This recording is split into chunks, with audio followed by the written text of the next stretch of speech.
فسق و نفاق، اللہ پاک سے دوری۔ خواجہ حسن بصری رحمۃ اللہ علیہ کے پاس ایک عورت آئی۔ اس نے کہا، میری جوان لڑکی فوت ہو چکی ہے، میں چاہتی ہوں کہ اسے خواب میں دیکھ لوں، آپ اس کے لیے کوئی دعا بتلا دیجئے۔ آپ نے بتلا دی۔ رات کو اس عورت نے اپنی بیٹی کو جہنمی لباس پہنے پاؤں میں بیڑیاں پڑی ہوئی دیکھی۔ صبح کو اس عورت نے وہ خواب حضرت حسن بصری کو سنایا تو آپ بہت مغموم ہوئے۔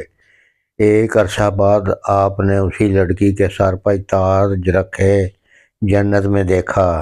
اس لڑکی نے کہا، آپ نے مجھے پہچانا؟ میں اسی عورت کی بیٹی ہوں جو آپ کے پاس آئی تھی۔ آپ نے کہا، تیری حالت کیسے تبدیل ہوئی؟ لڑکی نے کہا کہ ہمارے قبرستان کے پاس ایک شخص حضور پاک صلی اللہ علیہ وسلم پر درود پڑھتے ہوئے گزرا۔ اللہ تعالیٰ نے اس درود کی برکت سے اس قبرستان کے 500 مردوں کو عذاب سے چھٹکارا عطا کیا۔ ایک اہم بات مقام غور ہے کہ حضور پاک صلی اللہ علیہ وسلم پر ایک شخص کے درود بھیجنے کی برکت سے اتنے لوگ عذاب سے چھٹکارا پا کر بخشے گئے۔ جو 50 سال سے حضور پاک صلی اللہ علیہ وسلم پر متواتر درود بھیج رہا ہو، کیا قیامت کے دن اس کی مغفرت نہیں ہوگی؟ حکم ربانی ہے، اور ان جیسے نہ ہو جو اللہ کو بھول بیٹھے۔ گناہ کرنے میں تم منافقوں کی طرح نہ ہو جاؤ، جنہوں نے اللہ کے حکام کو چھوڑ دیا اور اس کے خلاف چلنے لگے اور شہوات دنیا سے لطف اندوز ہونے لگے اور فریب کاری کی طرف مائل ہوئے۔ مومن اور منافق میں فرق۔ رسول پاک صلی اللہ علیہ وسلم سے مومن اور منافق میں فرق کے متعلق سوال کیا گیا۔ آپ نے فرمایا، مومن نماز اور روزے کی طرف ہمت کرتا ہے اور منافق جانوروں کی طرح کھانے پینے کی طرف ہمت کرتا ہے۔ وہ نماز روزے کے قریب نہیں پھٹکتا۔ مومن اللہ کی راہ میں خرچ کرتا ہے اور بخشش طلب کرنے میں مشغول رہتا ہے۔ اس کے برعکس منافق حرص و ہوس میں لگا رہتا ہے۔ مومن ما سوائے اللہ کے کسی سے نہیں ڈرتا، لیکن منافق اللہ کے سوا ہر چیز سے ڈرتا ہے۔ مومن نیکی کر کے بھی اللہ کی بارگاہ میں روتا رہتا ہے، منافق گناہ کر کے خوش ہوتا ہے۔ مومن خلوت اور تنہائی کو پسند کرتا ہے، منافق میل جول بھیڑ بھڑکے کو پسند کرتا ہے۔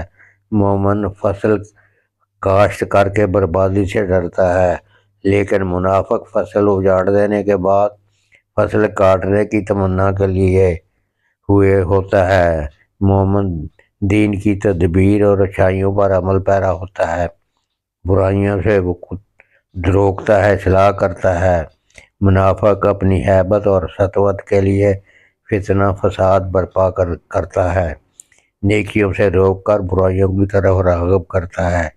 حکم رب العزت ہے، منافق مرد اور عورتیں ایک دوسرے میں سے ہیں، نیکی سے روکتے اور برائیوں کا حکم دیتے ہیں اور اپنے ہاتھوں کو بند کرتے ہیں۔ انہوں نے اللہ کو بھلا دیا اور اللہ نے انہیں چھوڑ دیا۔ بے شک منافق فاسق ہیں۔ اللہ تعالیٰ منافق مرد اور عورتوں اور کفار کے لیے جہنم کی آگ کا وعدہ ہے، جس میں ہمیشہ رہیں گے۔ یہ انہیں کافی ہے اور اللہ نے ان پر لعنت کی ہے اور ان کے لیے دائمی عذاب ہے۔ قرآن حکیم میں ان کے بارے میں ارشاد ہے، بے شک اللہ تعالیٰ تمام منافقوں اور کافروں کو جہنم میں جمع کرنے والا ہے، یعنی اگر وہ اپنے کفر اور نفاق پر مر جائیں۔ اس ارشاد ربانی میں ابتدا میں منافقوں کا ذکر ہے۔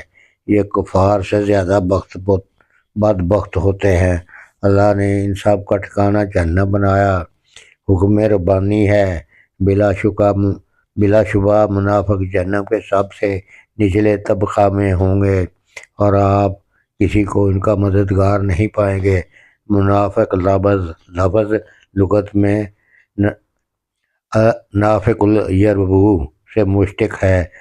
جنگلی چوہا جسے یربو کہتے ہیں، اس کے بل کے دو سوراخ ہوتے ہیں، ایک داخل ہونے کے لیے، دوسرا نکلنے کے لیے۔ کبھی ایک سوراخ سے داخل ہوتا ہے اور دوسرے سوراخ سے نکل جاتا ہے۔ منافق بھی اسی سبب منافق کہلاتا ہے کیونکہ وہ بظاہر مسلمان کی صورت میں ہوتا ہے لیکن نکل کفر کی طرف جاتا ہے۔ حدیث نبوی صلی اللہ علیہ وسلم ہے، منافق کی مثال ایسے ہی نوبارد بکری کی طرح ہے جو وہ ریبڑوں کے درمیان دو ریبڑوں کے درمیان ہو، کبھی وہ اس ریبڑ اور کبھی وہ اس ریبڑ کی طرف بھاگ نکلتی ہے، یعنی وہ ایک ریبڑ میں نہیں ٹھہرتی۔ اسی طرح منافق بھی نہ مسلمانوں میں شامل ہوتا ہے اور نہ کافروں میں۔ جہنم کے 7 دروازے۔ جہنم کو اللہ تعالیٰ نے بنایا ہے اور اس کے 7 دروازے رکھے ہیں۔ فرمان الہی ہے، اس کے 7 دروازے ہیں۔ اس کے لوہے کے دروازے ایسے ہوں گے جن پر لعنت کی تہیں چڑھی ہوں گی۔ ان کا ظاہر تانبے کا اور باطن شیشے کا ہے۔ اس کی گہرائی میں عذاب اور اس کی بلندی میں اللہ کی ناراضگی۔ اس کی زمین میں تانبے، شیشے، لوہے اور شیشے کی، اور اس کے مکینوں کے لیے دائیں بائیں، اوپر نیچے آگ ہی آگ ہے۔ اس کے طبقات اوپر سے نیچے کی طرف ہیں، جن میں سب سے نچلا طبقہ منافقوں کے لیے ہے۔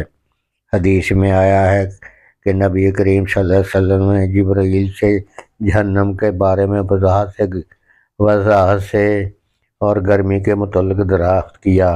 جبرائیل نے بیان کیا، اللہ تعالیٰ نے جہنم کو پیدا کر کے 1000 سال تک دہکایا، وہ سرخ ہو گیا، پھر 1000 سال تک دہکایا، وہ سفید ہو گیا، تیسرے 1000 سال دہکایا، وہ بالکل تاریک اور سیاہ ہو گیا۔ اس رب کی قسم جس نے آپ کو نبی برحق بنا کر بھیجا ہے، اگر دوزخیوں میں سے کسی کا کپڑا بھی دنیا پر ظاہر ہو جائے تو تمام مخلوق تباہ ہو جائے۔ اگر جہنم کے پانی کا ایک ڈول دنیا کے تمام پانیوں میں ملا دیا جائے تو اسے چکھے وہ مر جائے۔ دوزخ کی زنجیروں کا ایک ٹکڑا اللہ تعالیٰ نے جس کا ذکر یوں کیا ہے، ایسی زنجیریں جس کا ناپ 70 ہاتھ ہے، ہر ٹکڑے کی لمبائی مشرق و مغرب کی لمبائی کے برابر ہے۔ اسے اگر دنیا کے کسی پہاڑ کے اوپر رکھ دیا جائے تو وہ پگھل جائے، اور اگر کسی دوزخی کو دوزخ سے نکال کر دنیا پر لایا جائے تو اس کی بدبو سے انسان فنا ہو جائیں۔ حضور پاک صلی اللہ علیہ وسلم نے جبرائیل سے مزید استفسار کیا، بتاؤ کیا جہنم کے دروازے ہمارے دروازوں جیسے ہیں؟ جبرائیل علیہ السلام نے عرض کیا، نہیں، وہ مختلف طبقات میں بٹے ہوئے ہیں، کچھ اوپر کچھ نیچے۔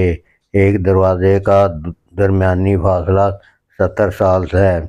ہر دروازہ پہلے دروازے سے 70 گنا زیادہ گرم ہے۔ آپ نے ان میں رہنے والوں کے متعلق دریافت فرمایا تو جبرائیل علیہ السلام نے جواباً کہا، سب سے نچلے طبقے کا نام حاویہ ہے، اس میں منافقین ہیں۔ اللہ تعالیٰ کا فرمان ہے، بے شک منافق دوزخ کا سب سے نیچے طبقہ میں ہیں۔ دوسرے طبقہ کا نام جہنم ہے، اس میں مشرک ہوں گے۔ تیسرے کا نام سقر ہے اور اس میں صابی ہیں۔ چوتھے کا نام لظا ہے، اس میں شیطان اور اس کے پیروکار مجوسی ہیں۔ پانچویں کا نام حطمہ ہے، اس میں یہود ہیں، اور چھٹے کا نام سعیر ہے، اس میں نصارہ ہیں۔ پھر جبرائیل نے خاموشی اختیار کی۔ آپ نے دریافت فرمایا، اے جبرائیل، 7ویں طبقہ کے متعلق کیا نہیں بتلاؤ گے؟ جبرائیل علیہ السلام نے عرض کی، حضور نہ ہی پوچھیے۔ آپ نے فرمایا، بتلاؤ تو صحیح۔ تب جبرائیل یوں گویا ہوئے، حضور، اس طبقہ میں آپ کے وہ امتی ہوں گے جنہوں نے گناہ کبیرہ کیے اور بغیر توبہ کے مر گئے۔ روایت، جب اس آیت کا نزول ہوا اور میں تم میں کوئی ایسا نہیں جس کا گزر دوز پر نہ ہو۔ تو حضور پاک صلی اللہ علیہ وسلم اپنی امت کے بارے میں انتہائی خوف زدہ ہوئے اور بہت زیادہ روئے۔ جو بھی اللہ کی سخت گرفت اور اس کی قہر کو جانتا ہے اسے چاہیے کہ بہت ڈرتا رہے اور نفس کی لغزشوں پر روتا رہے تاکہ اس کو مصائب نہ جھیلنا پڑیں۔ اس دہشتناک مقام کو دیکھے، اس کی پردہ داری کی جائے، اسے منتظم حقیقی سے روبرو پیش کیا جائے اور اسے جہنم کا حکم ہو۔ مرنے کے بعد افسوس، کتنے ایسے بوڑھے ہیں جو دوزخ میں فریاد کناں ہیں، کتنے جوان ہیں جو جوانی کے ضائع ہونے کو یاد کر کے آہ افغاں کرتے ہیں، کتنی ایسی عورتیں ہیں جو اپنی گزشتہ زندگی کی بدعمالیوں کو یاد کر کے روتی ہیں، حالانکہ ان کے جسم اور چہرے سیاہ ہو چکے ہیں، ان کی کمریں خمیدہ ہو چکی ہیں، نہ ان کے بڑوں کی عزت کی جاتی ہے اور نہ چھوٹوں پر رحم کیا جاتا ہے اور نہ ہی ان عورتوں کی پردہ پوشی کی جاتی ہے۔ اے اللہ پاک، ہمیں آگ اور آگ کے عذاب سے بچا اور ہمیں اس کام سے بچا جو آگ میں لے جائے۔ اپنی رحمت کے طفیل ہمیں نیک لوگوں کے ساتھ جنت میں داخل فرما۔ اے عزیز، اے غفار، اے اللہ، ہمارے عیبوں کو ڈھانپ لے، ہمیں خوف سے نجات دے، ہمیں لغزشوں سے بچا اور اپنے سامنے شرمندگی سے محفوظ رکھ یا ارحم الراحمین۔ توبہ۔ گناہوں سے توبہ کرنا ہر مسلمان مرد اور عورت پر واجب ہے۔ اللہ کا حکم ہے، اے ایمان والو، اللہ سے پختہ توبہ کرو۔ دوسرے مقام پر ارشاد باری ہے، تم ان لوگوں کی طرح نہ ہو جنہوں نے اللہ کو بھلا دیا، اس کی بھیجی ہوئی کتابوں کو پیسے پشت ڈال کر اپنے حال پر رحم نہیں کیا، اپنے آپ کو گناہوں سے نہیں بچایا، نہ ہی آخرت کے لیے کوئی نیکی کی۔ ارشاد رحمت للعالمین ہے، جو شخص اللہ تعالیٰ سے ملاقات پسند کرتا ہے، اللہ تعالیٰ بھی اس سے ملنا پسند کرتا ہے۔ جو اللہ سے نہیں ملنا چاہتا، اللہ بھی اس سے نہیں ملنا چاہتا۔ فرمان مالک کائنات ہے، وہی نافرمان لوگ ہیں، وعدہ توڑنے والے، رحمت اور بخشر اور ہدایت سے دور۔ فاسق کی دو قسمیں ہیں، فاسق کافر، فاسق فاجر۔ فاسق کافر وہ کہلاتا ہے جو اللہ تعالیٰ اور اس کے رسول پر ایمان نہیں لاتا اور وہ ہدایت چھوڑ کر گمراہی کا طالب ہوتا ہے، جیسے کہ فرمان اللہ تعالیٰ ہے، توبہ اپنے رب کے حکم سے نکل گیا، تو اپنے رب کے حکم سے نکل گیا۔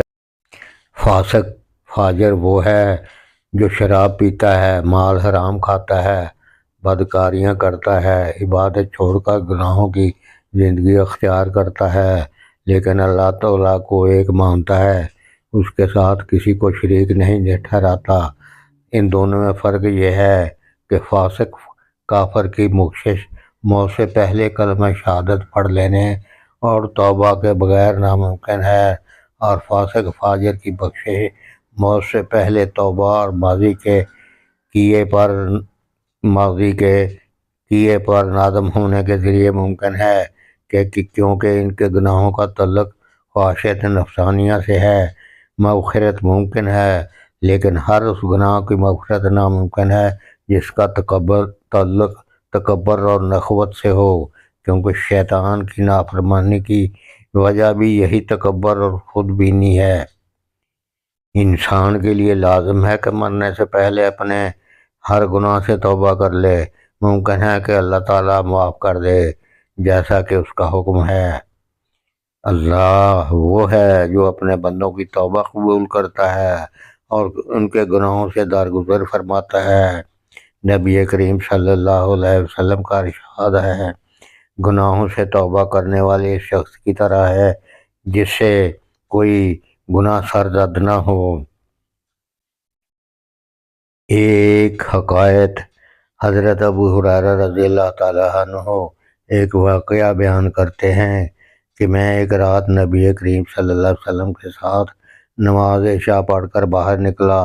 راستے میں مجھے ایک عورت ملی جس نے مجھ سے پوچھا، میں نے ایک گناہ کیا ہے، کیا میں اس پر توبہ کر سکتی ہوں؟